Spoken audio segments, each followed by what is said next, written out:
All right. So Minnesota had Bashad Breeland in for a little visitation on Thursday.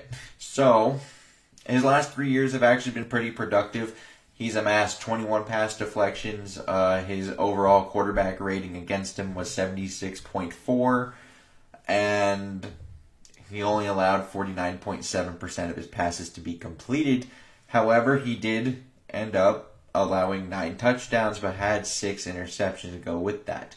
So, productive player, certainly not a bad player. And with the with the trade of Mike Hughes, there might have been some questions on what exactly is next for Minnesota's corners, specifically when it comes to maybe like a Jeff Gladney. But if we're bringing in a guy like Breeland, like if we're looking at a guy like him, you are talking a guy who could potentially just take the job away from Mackenzie Alexander, which is a little interesting. Because when compared to Mac, the last 2 years, Breeland has 17 pass deflections, 49.2% on the completion, 7.1 yards per target, 14.4 yards per completion, 4 interceptions, 9 touchdowns allowed, with an 83.6 rating.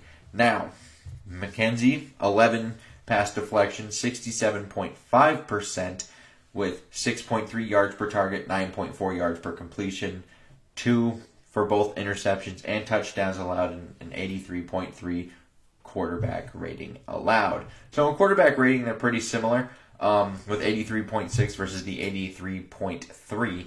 But outside of that, they're kind of different players despite a similar sample size.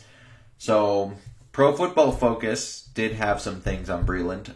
He had an overall grade of 67.7, a coverage grade of 72.9, and a rush defense grade of 50.6.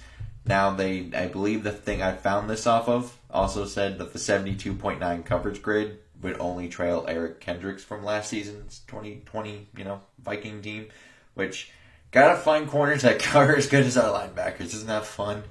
But like I said, very different style of player from Mackenzie, because Mackenzie is more on the conservative side, because Mackenzie may give up a catch, but it's not going to kill you.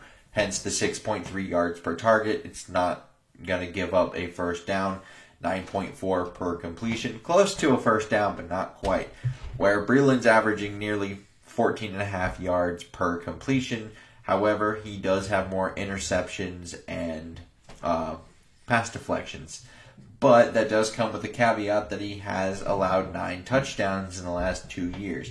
When compared to Mackenzie Alexander's 2, that is a 350% increase.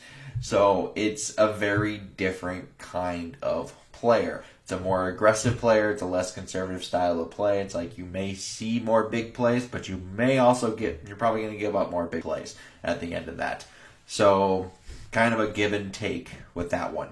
And then I just kind of doubt Breeland would actually sign with the Minnesota Vikings if he wasn't actually given an opportunity to supplant Mackenzie.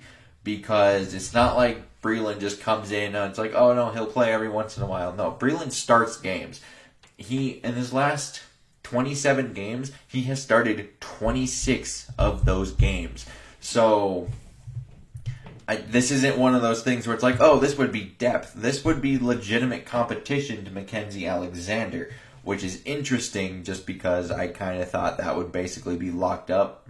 But with the Jeff Gladney situation, trading Mike Hughes, now you could look for some depth. I know they signed Perry Nickerson, but Perry Nickerson is... He is depth. That's about it. Now, Breeland would actually play, and he'd probably be pretty okay. Now, I would still give Mackenzie Alexander basically the lean, just because it's like, well, he's played in the defense before. He knows the defense. He knows the playbook. He knows how Zimmer works. He knows how all this is supposed to go. So, Breeland would be new to that. But, yeah, I don't think this would be a bad signing if they were to do it. But it would be very interesting to see what their plan is, whether or not this would just be a super heavy corner rotation, or if, this would just be one of those players where it's like, No, he was highly productive elsewhere, but Minnesota signs him, and then all of a sudden he just can't get on the field. We've seen that before, even at corner with Tremaine Brock. So it is possible, but I would think he would have an opportunity to actually be the third corner on this team. So I would like to know your guys' thoughts down in the comments below. Liking and subscribing, super helpful. And until next time, I bid y'all adieu.